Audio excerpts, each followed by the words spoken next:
দর্শক, আগামী মাসের 13 আগস্ট এবং 26 আগস্ট দুটি টেস্ট সিরিজ খেলতে বাংলাদেশ অস্ট্রেলিয়ার মাটিতে পা রাখবে। 2003 সালের পরের বাংলাদেশ এই সিরিজটি খেলতে অস্ট্রেলিয়া যাচ্ছে। বাংলাদেশের টেস্ট স্কোয়াড ঘোষণা হয়ে গেছে। দুঃখের বিষয়, নাহিদ রানা এই টেস্ট স্কোয়াডে জায়গা পাননি ইনজুরি সংক্রান্ত কারণে। ঘোষিত এই স্কোয়াডে জায়গা হয়নি বাংলাদেশের অন্যতম ব্যাটসম্যান রিটন দাস, তারও ইনজুরি সংক্রান্ত কারণে দলের মধ্যে তিনি নেই। সৌম্য সরকার দলে ফিরেছেন এবং জাকের আলী অনেক টেস্টে আরও একবারের মতো জায়গা পেয়েছেন।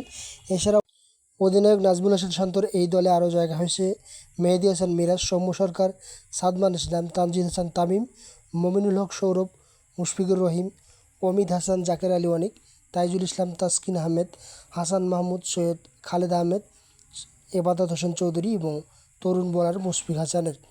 অস্ট্রেলিয়া এই সিরিজের জন্য যে স্কোয়াড ঘোষণা করেছে সেটা অনেক কঠিন এবং ভয়ঙ্কর স্কোয়াড।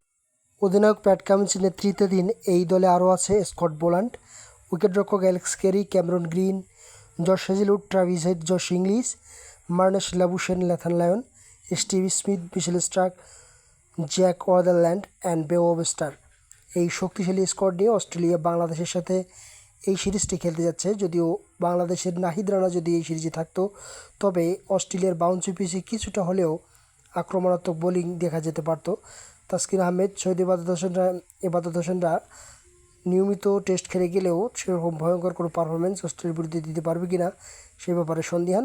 বাংলাদেশের ব্যাটসম্যানরা অস্ট্রেলিয়ার শক্তিশালী bowling line up Josh Hazlewood, Mitchell Starc, Weatherald কিংবা ওয়েবস্টারের সামনে টিকতে পারবে কিনা এবং ন্যাথান লায়নের স্পিন বাংলাদেশকে কতটা ভোগাবে সেটা দেখার বিষয়। এই টেস্ট সিরিজটি বাংলাদেশে যদি লিটন দাস থাকতো, তবে ব্যাটিংয়ে একটি ভারসাম্য থাকতো। দেখা যাক বাংলাদেশ এই সিরিজে কেমন করে।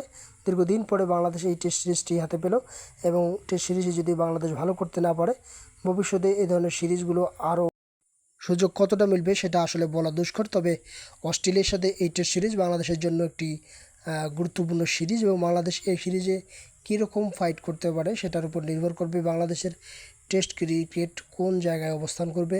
বাংলাদেশ আসলে বড় দলগুলোর সাথে খেলার জন্য কতটা প্রস্তুত সেটা দেখার অপেক্ষা।